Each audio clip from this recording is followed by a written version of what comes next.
ایک اور بات یہاں پتہ چلی کہ یہ بھی تھوڑا حیا کے خلاف مسئلہ ہے، لیکن آج کی نئی نوجوان نسل جو ہے اس میں بہت زیادہ مبتلا ہو رہی ہے، جس کو اورل سیکس کہا جاتا ہے. اور میں نے جیسے عرض کیا کہ شرعی مسائل میں چاہیے اور اس کو بیان کرنا یہ ہماری ذمہ داری ہے.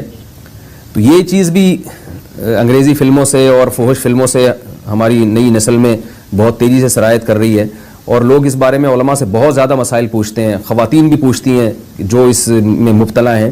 تو اس کا بھی مسئلہ اورل سیکس کے ذریعے اپنی خواہش کو پورا کرنا اس طور پر کہ ڈسچارج ہو جائے انسان عورت کے منہ میں، بیوی کے منہ میں، یہ بالکل حرام ہے، بالکل ناجائز ہے، کیونکہ منی ایک غلیظ اور ناپاک اور گندگی ہے اور ناپاک اور نجس چیز ہے. بعض حضرات یہ کہتے ہیں کہ منی پاک ہے، مگر یاد رکھیں منی کے پاک ہونے کے دلائل مضبوط نہیں ہیں، منی کے ناپاک ہونے کے دلائل بہت مضبوط ہیں. سب سے پہلی دلیل قرآن مجید میں آتا ہے الم نخلقکم من ماء مہین، ہم نے تمہیں غلیظ اور پلید پانی سے پیدا کیا ہے، ذلیل پانی سے پیدا کیا ہے. تو اس میں بھی اشارہ ہے کہ منی ناپاک چیز ہے. دوسری بات یہ کہ حدیث میں آتا ہے کہ کنت افرق المنی من ثوب رسول اللہ صلی اللہ علیہ وسلم ثم یصلی فیہ. حضرت عائشہ رضی اللہ تعالیٰ عنہ فرماتی ہیں کہ رسول اللہ صلی اللہ علیہ وسلم کے کپڑوں پر اگر منی لگی ہوتی تھی، صحیح بخاری کی حدیث ہے، میں اس کو کھرچ کے صاف کرتی تھی، پھر آپ صلی اللہ علیہ وسلم اس میں نماز پڑھا کرتے تھے. اب بعض حضرات نے یہاں سے استدلال کیا ہے کہ منی اگر ناپاک ہوتی تو حضرت عائشہ اس کو دھوتی، کھرچ کے صاف کرنا اس کی علامت ہے کہ منی پاک ہے. لیکن یہ بات غلط ہے. اگر منی پاک ہوتی تو حضرت عائشہ کو کھرچنے کی ضرورت نہیں تھی. بات یہ ہے کہ وہ نجاست جس کا ایک باقاعدی جسم ہوتا ہے اور وہ کھرچ کے جسم سے یا کپڑوں سے الگ ہو سکتی ہے، تو اس نجاست کو پاک کرنے کا طریقہ یہ ہے کہ اس کو کھرچ دیا جائے. ناپاک تھی تبھی تو حضرت عائشہ رضی اللہ تعالی عنہ اس کو باقاعدہ کھرچ رہی ہیں اور دور کر رہی ہیں. اور گیلی منی کو یہ ثابت ہے کہ حضرت عائشہ رضی اللہ تعالی عنہ آپ صلی اللہ علیہ وسلم کے کپڑوں سے دھویا کرتی تھیں اور آپ صلی اللہ علیہ وسلم اس میں نماز پڑھا کرتے تھے.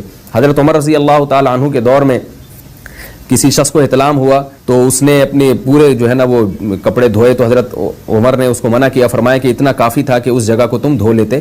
تو اس میں بھی حضرت عمر اس کو باقاعدہ دھونے کا حکم دے رہے ہیں. کسی بھی صحابی نے اعتراض نہیں کیا کہ یا امیر المومنین آپ ان کو دھونے کا حکم کیوں دے رہے ہیں، منی تو پاک ہے. تو منی کے جو ناپاک ہونے کے دلائل ہیں وہ بہت مضبوط ہیں. باقی اس کو جو کھرچنے کا حکم ہے وہ اس لیے کہ منی کے پاک جو اگر خشک ہو جائے تو وہ کھرچ کے بھی پاک ہو جاتی ہے، اس کو پھر دھونا ضروری نہیں ہوتا، پہلے سے ہی پاک ہے. ایک اور دلیل منی کے ناپاک ہونے کی یہ ہے کہ جو مدی ہے، ٹرانسپیرنٹ پانی جو مرد کے جسم سے نکلتا ہے، وہ اگر جسم سے نکل جائے تو وضو فرض ہو جاتا ہے، اور منی نکل جائے تو غسل فرض ہوتا ہے. اب یہ کیسی بات ہے کہ مدی کے نکلنے سے جس سے وضو فرض ہو رہا ہے وہ تو ناپاک ہے، اور منی نکلنے سے جب غسل فرض ہو رہا ہے بڑی والی طہارت، تو اس کو ہم پاک قرار دیں. اس لیے امام ابو حنیفہ رحمہ اللہ تعالیٰ کا مذہب منی کے بارے میں کہ یہ نجاست غلیظہ ہے، اور امام مالک کا بھی یہی مذہب ہے. یہ مذہب بہت دلائل کے لحاظ سے قوی ہے.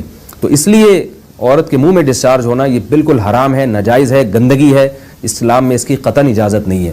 اور اگر ان ائمہ کا مذہب لیا جائے جو منی کو پاک سمجھتے ہیں، اس لیے میں یہ عرض کر رہا ہوں کہ بعض حضرات نے اس پہ فتویٰ دیا ہے کہ یہ چونکہ پاک ہے لہذا اگر یعنی کوئی شخص منہ میں بھی ڈسچارج ہو جائے تو یہ بھی جائز ہے. یہ 100% غلط فتویٰ ہے.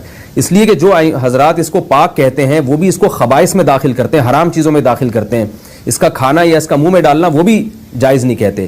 تو اس لحاظ سے بھی یہ ناجائز ہے اور بہت ساری بیماریوں کا ذریعہ بھی ہے. دوسرا مسئلہ یہ ہے کہ اگر کوئی ڈسچارج نہیں ہوتا اورل سیکس کے ذریعے تو اس کا شرعی حکم کیا ہے؟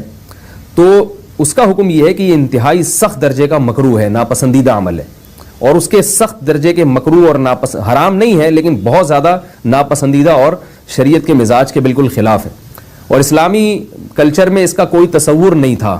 یہی وجہ ہے کہ فقہاء کرام کے ہاں اس چیز کا تذکرہ بہت ہی محدود پیمانے پر ملتا ہے. یہ اس کی علامت ہے کہ مسلمان معاشرہ اس چیز سے بالکل بھی واقف نہیں تھا کہ یہ کیا ہوتا ہے. تو یہ چیز غیروں سے آئی ہے، غیر مسلموں سے ہمارے معاشرے میں جو ان کی موویز دیکھ دیکھ کے، فحش فلمیں دیکھ دیکھ کے نوجوانوں میں اس چیز نے سرایت کیا. ورنہ یہ انسان طبی طور پر اس عمل سے بہت زیادہ نفرت کرتا ہے. کوئی بھی شریف الطبع آدمی ذہنی طور پر اس کے لیے تیار نہیں ہوگا.